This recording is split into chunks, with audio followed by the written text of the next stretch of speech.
Welcome to the AI Research Roundup. I'm Alex. Today, we're diving into a paper called VITA-Audio, Fast Interleaved Cross-Modal Token Generation for Efficient Large Speech Language Model, published May 6, 2025. Alright, so the big idea here is tackling that annoying delay or latency you get with speech AI, especially when it's generating the very first piece of sound, an audio token, during live audio streaming. VITA-Audio proposes a way to make this much faster, even aiming to produce audio in the model's very first calculation. It's a multimodal large language model, meaning it handles both text and audio for smoother real-time conversations. Alright, and if you want to dive deeper into how they achieve this, the VITA-Audio team has shared their repository on GitHub, so you'll find the code for this work there, along with things like model weights, which are the learned settings of the AI, detailed scripts for training and running the model, evaluation tools, and even a cool web demo to try it out yourself. This model uses audio tokens, which are small, discrete units representing pieces of sound, and text tokens, which similarly represent pieces of text, allowing it to process and generate both speech and written language. Okay, so Figure 1 gives us a nice visual. Part A shows attention maps. These basically highlight how much each text token, or piece of text, influences each audio token, or piece of sound. You can see a strong correlation. Then, Part B shows that even if some text tokens are hidden, or masked, the model can still generate correct audio. This really supports the paper's idea that the large language model's hidden states, its internal memory of the context, already contain enough information to create the corresponding audio tokens pretty directly. Okay, so this next part, Table 1, really highlights VITA-Audio's advantage. It compares several recent speech models based on a few key aspects. Their audio token delay, so how quickly they start generating that first piece of sound, whether they use the large language model hidden states we just discussed, and if they have an end-to-end architecture. An end-to-end architecture.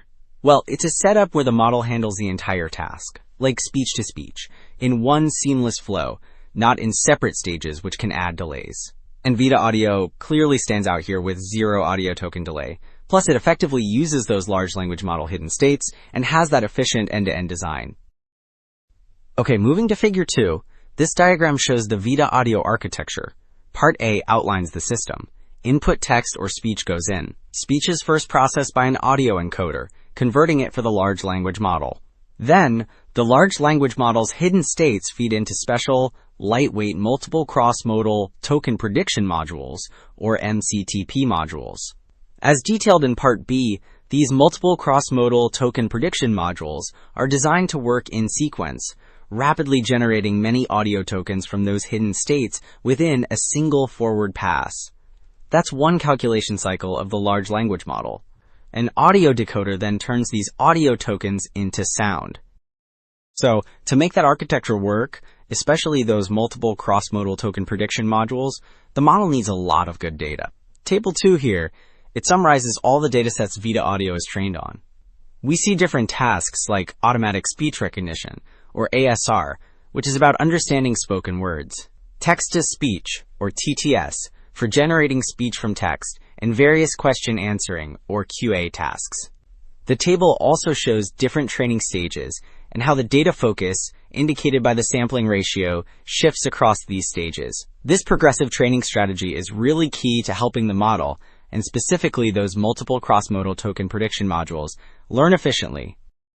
Alright, so building on that idea of progressive training we saw with the data in Table 2, Figure 3 here actually visualizes VITA-Audio's four-stage training pipeline. Stage 1 is audio-text alignment, where the core large language model is trained using large amounts of speech and text data to learn how to connect the two.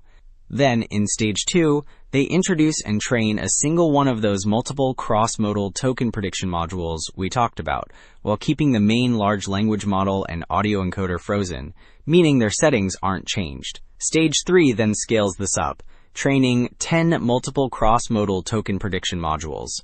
Finally, Stage 4 is supervised fine-tuning, which is like giving the model specialized training on speech question answering data to really hone its conversational abilities. Now that we've seen how VITA-Audio is trained through those four stages, Figure 4 here shows us how it actually works when it's generating speech and text, using what are called inference modes. Inference.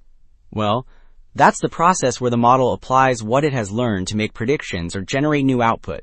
This diagram illustrates 4 distinct modes: turbo, boost, balance, and vanilla. The T blocks represent text tokens, and A blocks are audio tokens. Notice how turbo mode, the fastest, uses those multiple cross-modal token prediction modules to churn out many audio tokens for each text token from the main model.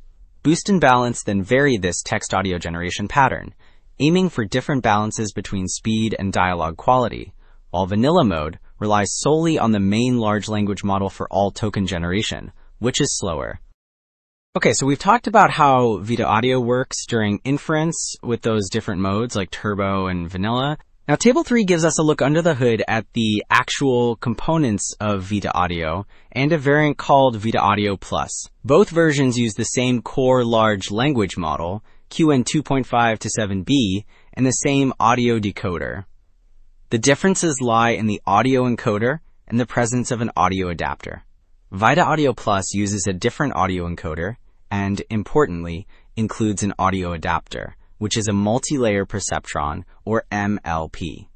A multi-layer perceptron. Well, it's a type of neural network component that helps transform or adapt the audio information, likely to better suit the main large language model. Considering these components and the overall architecture of VITA-Audio, the key innovation is really how it speeds up the generation of interleaved speech and text. By using those multiple cross-modal token prediction modules and offering different inference modes, VITA-Audio paves the way for much more fluid and responsive AI conversations. This work is important because it tackles the latency in voice interactions, making them feel more natural. Well, that's all for this episode of the AI Research Roundup. Thanks for listening. I'm Alex, and I'll see you next time.